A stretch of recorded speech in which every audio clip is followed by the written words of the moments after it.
Sabe quando você vê aquela luta incrível, aquela disputa de cinturão épica, e logo quando ela acaba você já tá pensando na revanche, quando esses dois vão se encontrar de novo? Mas aí começa a passar os anos e você vai percebendo que provavelmente essa revanche nunca vai acontecer. Ou então ela acontece, só que 5 anos depois, 10 anos depois, num período onde os dois lutadores já nem são mais os mesmos, nem tem mais a graça. Pois é, isso aconteceu várias vezes no MMA, com vários exemplos de grandes revanches que demoraram demais pra acontecer. Embora nem todo caso seja ruim, existe sim alguns exemplos de revanches que demoraram muito, só que os lutadores amadureceram com o tempo, e no final, o segundo encontro rendeu mais do que o primeiro. E é sobre essas revanches que demoraram demais que vamos falar no vídeo de hoje. Mas antes, quero falar pra vocês que nesse sábado tem o UFC. Vinicius Lockdog, uma grande promessa brasileira, enfrenta o maior desafio da sua jornada no UFC até então. Ele vai pegar o Mário Bautista na luta principal, e as odds já estão disponíveis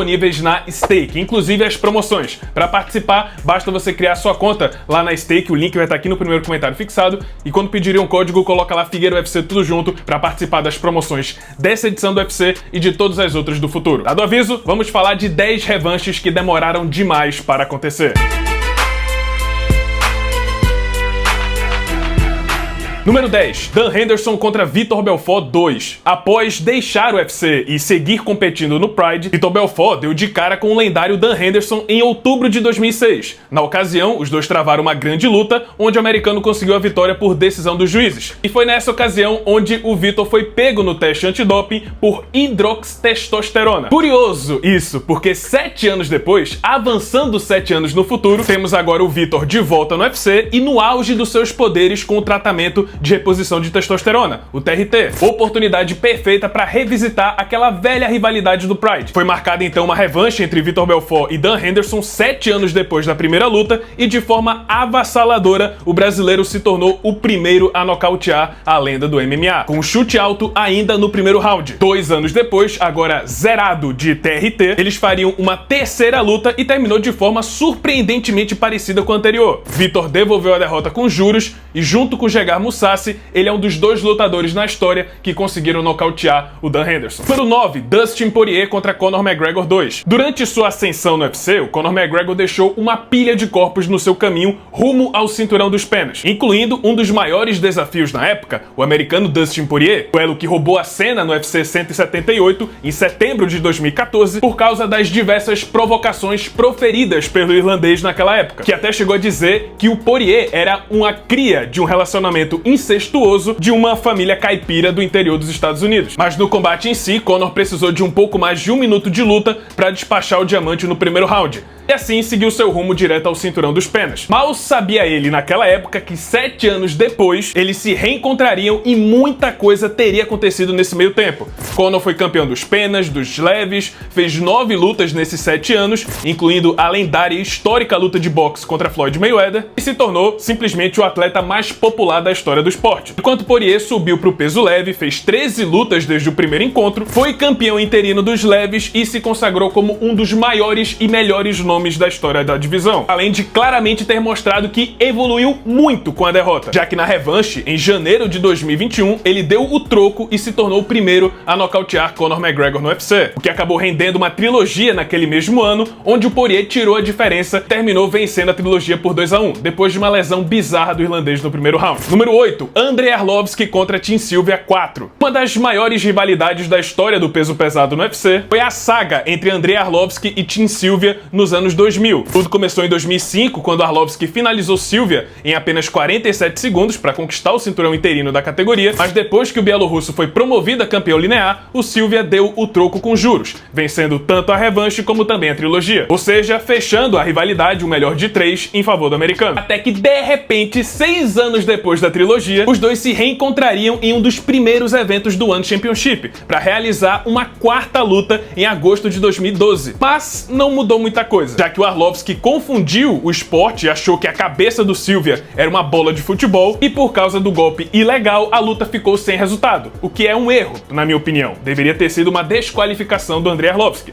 mas vida que segue. Número 7, Michael Bisping contra Dan Henderson 2. Uma das grandes histórias da 100ª edição do UFC era a final da terceira temporada do TUF entre os treinadores Michael Bisping e Dan Henderson. E depois de todas as provocações proferidas pelo inglês durante a temporada do programa, o desfecho foi o mais prazeroso possível para o Hendo, que em julho de 2009 aplicou um dos nocautes mais lendários da história do esporte durante o UFC 100. Parecia então que a história entre os dois teria encerrado por ali, com esse nocaute brutal do Dan Henderson, mas aí, 7 anos depois, em meados de 2016, o caminho dos dois se cruzariam de novo. Para começar, Bisping chocou o mundo e se tornou um dos campeões mais improváveis da história do UFC, nocauteando Luke Rockhold, na mesma noite que Dan Henderson, aos 45 anos de idade, nocauteou Hector Lombard e declarou que faria apenas mais uma luta antes de se aposentar. Como uma espécie de homenagem e presente pelos serviços prestados ao esporte, o UFC resolveu dar uma última chance para o Dan Henderson se tornar campeão do UFC.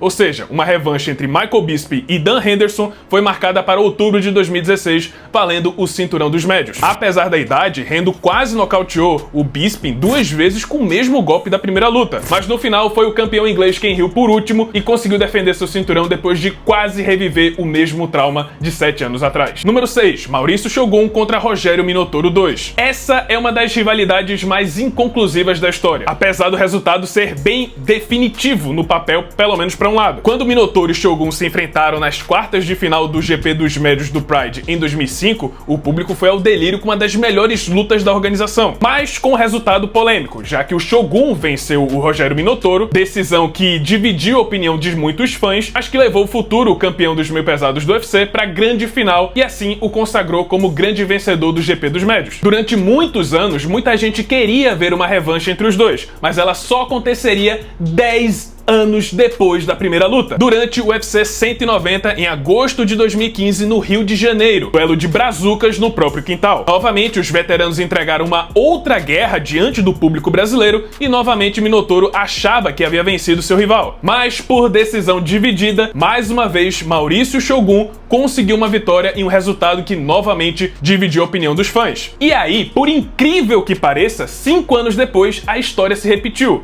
Uma terceira luta que foi muito acirrada, o Shogun venceu, mas nem todos os fãs concordaram. Número 5, Vanderlei Silva contra Rampage Jackson. Uma das imagens mais icônicas da história do MMA é a do Rampage Jackson completamente apagado nas cordas do Pride após ser nocauteado por uma joelhada do Vanderlei Silva, em outubro de 2004. Essa aí foi a revanche da primeira luta, que havia acontecido em 2003, e agora essa parecia ter marcado o fim da rivalidade entre as duas lendas do Japão. Até que, 4 anos depois, agora na bandeira do UFC, mais precisamente em dezembro de 2008, os dois se encontrariam novamente e pela primeira vez Rampage conseguiu uma vitória contra o ex-campeão do Pride, marcando um gol de honra nessa trilogia. Mas calma, porque a história não acaba por aí. 10 anos depois dessa terceira luta e 15 depois do primeiro encontro, tivemos uma quarta luta entre Vandy e Rampage, dessa vez no Bellator, onde os dois lutadores já estavam em fim de carreira, com mais de 40 anos de idade. Só que mesmo assim, bem longe do seu auge, o americano conseguiu empatar o placar de uma rivalidade que já dura mais de 2 décadas. E olha só,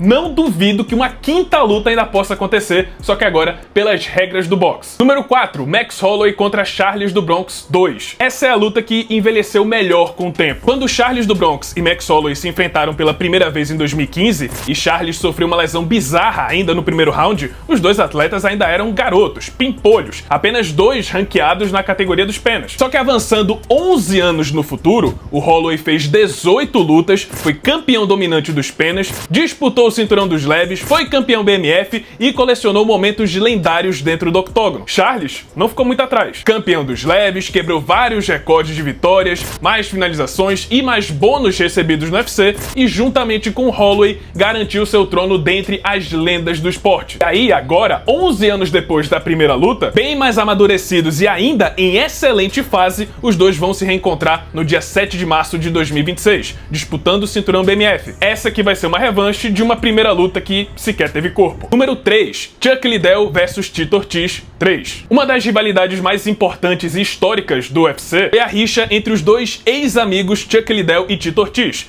ex-campeões dos meio pesados que eram basicamente os protagonistas do UFC no auge dos anos 2000. Os dois haviam se enfrentado 2 vezes e o Homem de Gelo congelou seu rival com 2 nocautes brutais. O último em 2006. E aí, poderia ter acabado ali. Parecia que acabou por ali. Até porque o Chuck Liddell se aposentou, o Tito Ortiz seguiu competindo, mas não tinha como esses dois se enfrentarem de novo. Pois bem, foi aí que em novembro de 2018, 12 anos depois da última luta, em um evento que já nasceu morto, o Golden Boy, os dois aposentados voltaram à ativa para uma trilogia. O problema é que o Chuck Liddell já estava com 50 anos de idade e não competia há 8. Fora que suas últimas lutas no UFC foram 3 derrotas consecutivas e todas por nocaute. Foi por isso que ele parou a carreira. Já o Tito Ortiz, que estava com 43 anos, ainda competia. Tinha uma vitória recente contra o Chael Sonnen antes dessa luta. Então não teve nem muita graça. Ainda no primeiro round, o Chuck Liddell foi presa fácil para o Tito Ortiz, que finalmente conseguiu a sua única vitória nessa longeva rivalidade do UFC. Número 2, Robbie Lawler contra Nick Diaz 2. No confronto entre os dois prospectos